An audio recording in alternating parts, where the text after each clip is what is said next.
Hello, everyone, and welcome to the Methodical Methodist Podcast. I'm your host, the Reverend Andrew Lay, and if you like the show, I hope that you might take a minute to subscribe, rate, and write a review for the podcast. It helps boost the show and make it to where more people can find it. You can find me on Facebook at facebook.com/methodicalpod, and you can find me on Instagram as well. My handle is @methodicalpod.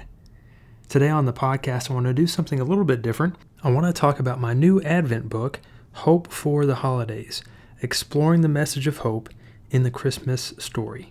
The season of Advent and Christmas is really my favorite time of the year. There's something about the season that I really love. I love the Christmas trees and ornaments. I love the Christmas lights and decorations. I love Christmas carols and the hymns that we sing. But I think the thing I love most about this season is what we are celebrating and the way that this season makes me feel. I love this feeling of the Christmas spirit centered around the celebration of the birth of Christ. Now, my wife, Allie, really gets into the Christmas spirit early on. My family growing up always waited to put our Christmas tree up until after Thanksgiving, but somehow Allie convinced me to put up our tree early last year, and this year, by the way. And last year, we were in the midst of the COVID pandemic before the vaccine had come out, and we both just kind of needed some Christmas cheer. And I have to say I enjoyed our Christmas tree more last year than I had since I was a young child. I know it seems silly, but it felt like a sense of hope in a dark time. Little did Allie and I know that we would be spending Christmas 2020 in quarantine. And I have to say there's nothing worse than a preacher in quarantine during Christmas. I was going crazy. Usually every Christmas I'm running around nonstop. It's such a busy time in the life of the church, and I'm used to going and going and going. But I found myself having to stop all of a sudden. I couldn't go into the church, couldn't preach my Christmas Eve sermon, couldn't do all the things that I was used to doing during this season. And so I had to do something kind of with all this pinned up energy. So I started writing the sermons that I wouldn't be able to preach, and it's kind of morphed into this bigger project. And it eventually turned into this book, this Advent devotional. And I had absolutely no intentions of actually publishing it. But my wife, Allie, really encouraged me to send it in to a few publishers anyway. And so that's what I did.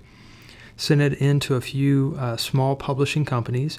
And then I completely forgot about it. Seriously, I was completely shocked when Karis Publishing Company came back and told me that they wanted to publish my little book. And my mind at first went, oh, great. My book's going to get published. And then I immediately went to, oh no, my book is going to get published. This means that people might actually read it now. But one of the things that I really wanted to focus on in this book was the theme of hope. I can sometimes get frustrated with finding material for Advent sermon series. A lot of books and series look at Christmas According to Scrooge, or How the Grinch Stole Christmas, or It's a Wonderful Life. And we saw these Lifetime movies about how Christmas is about family and romantic love. But I wanted in my book to focus on the traditional scriptures and themes from the Bible and how it's connected to this idea of hope. I know it's an old story, it's a familiar story, but I think it's a story that still speaks to us today. And hope is a profound and necessary thing for us to experience. I think it's often the most prevalent during the season of Christmas. This message of hope is something that we desperately need. There are times when we feel like we are surrounded by experiences of pain, loss, and suffering. In the midst of these times, it can be hard to see any good. Over the past few years, we found ourselves in the midst of a global pandemic. On the news, we witnessed numerous accounts of violence and racism. We hear about school shootings and acts of terrorism. And we also experience times in our own lives that are difficult and challenging. During these trying moments in life, it can be hard to find the hope that is present in our lives. The Christmas season is a time that is full and ripe with hope. In the Christmas season, we find hope knowing that Christ has come to dwell among us as Emmanuel, which means God with us. That is what we celebrate at Christmas, the incarnation, when Jesus came in the flesh to dwell among us. And we hold on to the hope that Christ will come again to make all things new. This understanding is what gives us hope, knowing that the brokenness and pain that exists in our world will one day be made right. That we don't have to fend for ourselves. We are not hopeless. We are not alone. God is with us. And so in this book, we will explore the ways that we can experience hope for the holidays In each chapter, we look at different characters in the Christmas story and how they offer us messages of hope to us in our lives. In chapter 1, we focus on John the Baptist's message concerning the hope of salvation. In chapter 2, we will turn to the story of Joseph and the hope that he finds in the angel's message about the birth of Emmanuel. In chapter 3, we look at the hope for justice that Mary expresses in her song, the Magnificat. In chapter 4, we explore the hope that is proclaimed to the shepherds about the birth of the Christ child. In chapter 5, we address the hope that is fulfilled through the wise men who visited Jesus.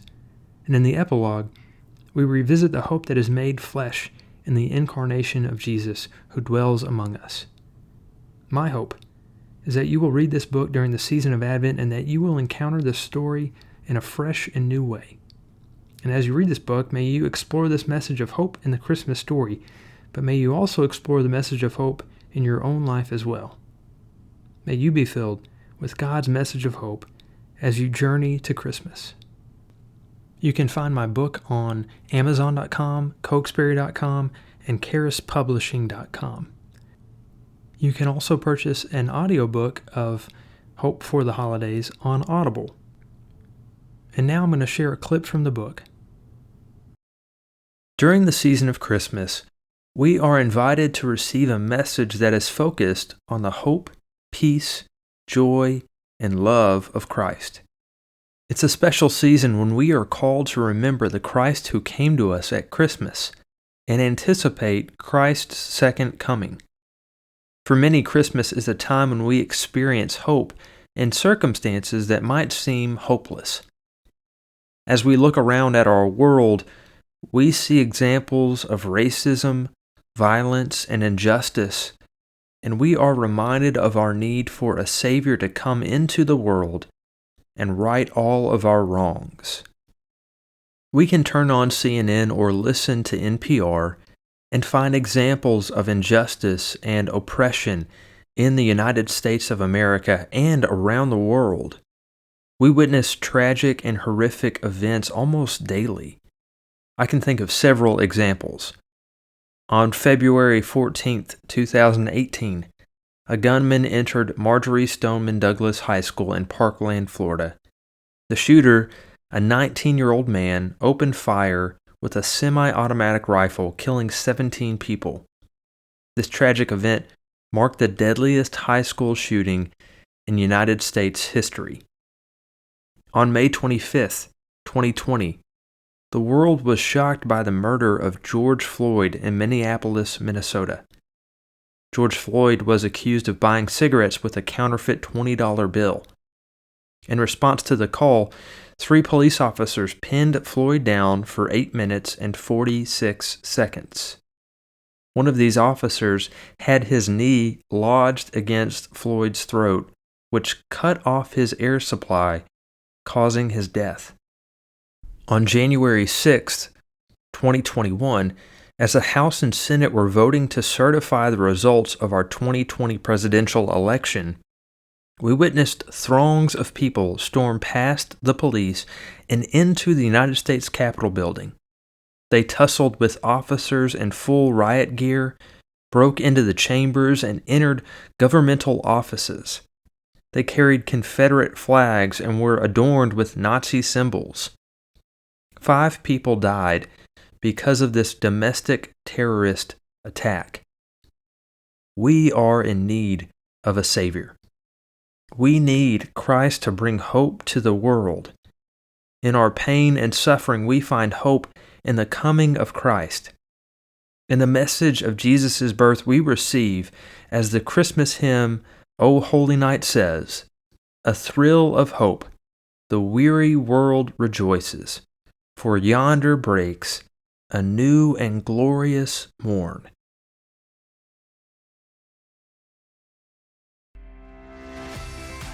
Thank you for listening to this episode of the Methodical Methodist Podcast. If you have enjoyed this show, I hope you might consider heading on over to iTunes to subscribe, rate, and leave a review of the show. It is very much appreciated. And until next time, stay methodical.